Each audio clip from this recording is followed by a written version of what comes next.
Well, God bless you, beautiful people on YouTube and on Facebook and to the whole wide world. Well, we're going to talk a little bit about something going on in this city this coming Sunday, and it's a revival coming. But first of all, we want to give thanks to the Lord that He woke us up this morning in our right mind. My God, I didn't get woke up by no alarm clock, and I wasn't plugged into no charger from like my phone.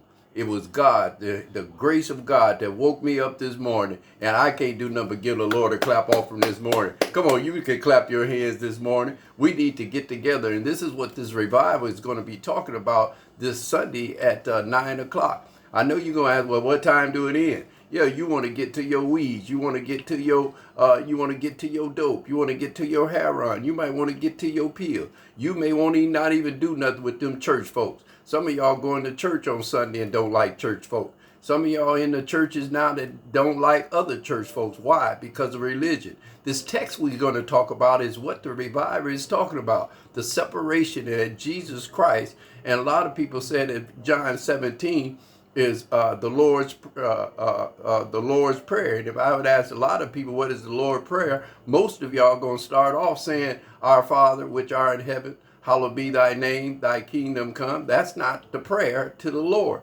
Jesus Christ in this text, John 17, is praying to God, him Father, before he get crucified. He is telling God what he have done. You have to read all of chapter 17.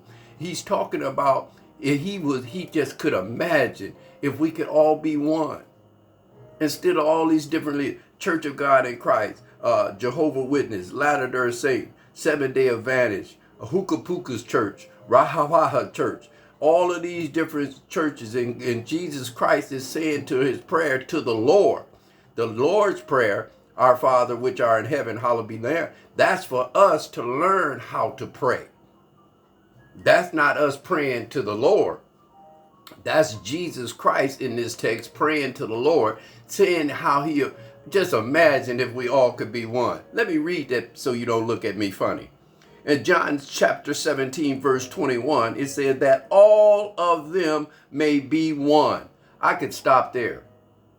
It said that all of them may be one. All of you church folks, all of you people that saying Pentecostal is the best, all you people that say Latter-day Saints is the best church, all you people that saying that Jehovah Witness is the best, all you churches that saying Catholic churches is the best. God is saying, Jesus Christ himself is saying in this prayer, it would be nice that we be all one. Now, he's not talking about us all like blue.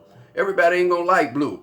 Everybody ain't gonna like that kind of house. Everybody ain't gonna like that kind of car. He wants us to be different, but have our focusing on one thing, and that's God himself. There's one God, and he says in Ephesians, one Lord, one Spirit, my God. That's what I named my church, One Lord, One Spirit Outreach. There's one God, there's one Lord. That's all it is. All this other stuff is just man-made stuff. Come on, people. God wants us to get together as one. Let me finish reading. He said that all of them may be one. Father, he's talking to God, just as you are in me and I am in you. That's where you got to get.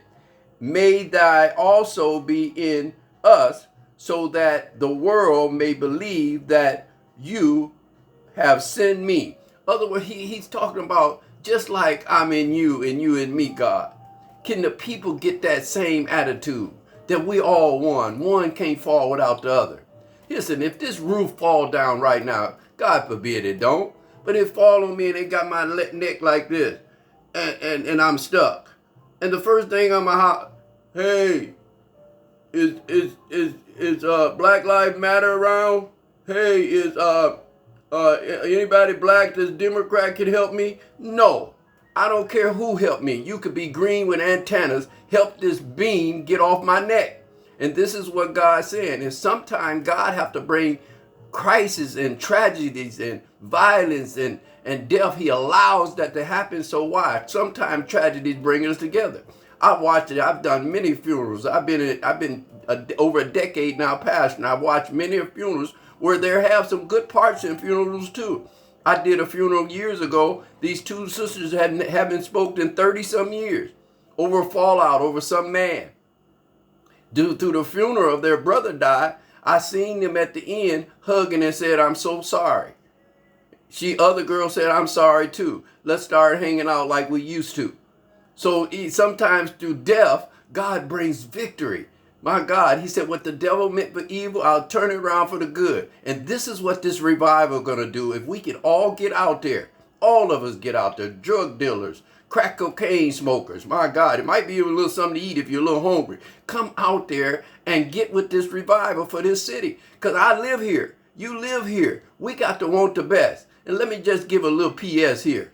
PS is that you guys understand that we are one people.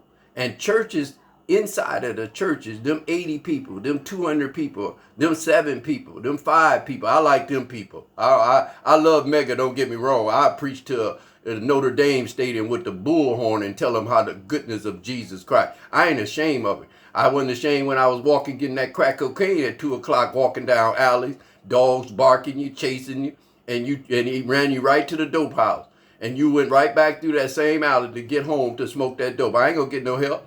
You did a lot to get that last hit of that heroin. You did a lot walking them streets. It was raining, you still, but we asking you to come out to this revival. It's 9 o'clock at the Charles Martin Center in LaSalle. Out there at LaSalle. All y'all know where it is. Get out there. It's 9 o'clock. I'm telling you, it's going to be really nice. I'm going to get out there. I might be just a little bit late, but I'm pushing everybody because I had planned some things and I got people coming out of town. So I'm trying to figure out I'm going to do it all, but I'm going to show up and show out. I want to win one. I'm going to, my church is coming out to throw some nets. I'm going fishing. Look at your neighbor and say, I'm going fishing. Well, I'm Pastor Diggins. This is Winning Wednesday. Win your joy back. You haven't laughed since 2020. It's time for you to laugh and get some joy. And then let's show unity at this revival coming up Sunday at 9 o'clock at the Charles Black Center. I love you all. You guys be blessed and have an awesome day.